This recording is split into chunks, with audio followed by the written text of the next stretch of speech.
పూర్వం ఒక ఊరిలో అహంకారంతో నిండిన అత్తగారు ఉండేవారు.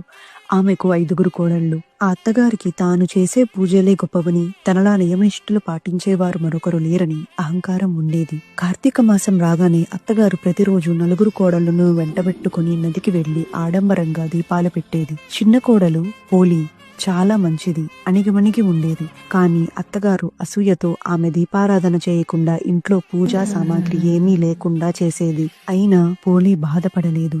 ఆమె భక్తికి ఏ ఆటంకం ఉండదని నిర్ణయించుకుంది. పత్తి కోసం పెరటిలో పత్తిని, దీపం కోసం పెరటిలోని మట్టితో దీపాన్ని చేసి, నూనె కోసం చల్ల చిలికిన కవ్వానికి అంటిన వెన్నను సేకరించి, బావి దగ్గర స్నానం చేసి, నియమనిష్టలతో నిస్వార్థ భక్తితో తన దీపాన్ని వెలిగించేది. అత్తగారి కంట పడకుండా ఆ దీపంపై మేదర బుట్టను బోర్లించేది.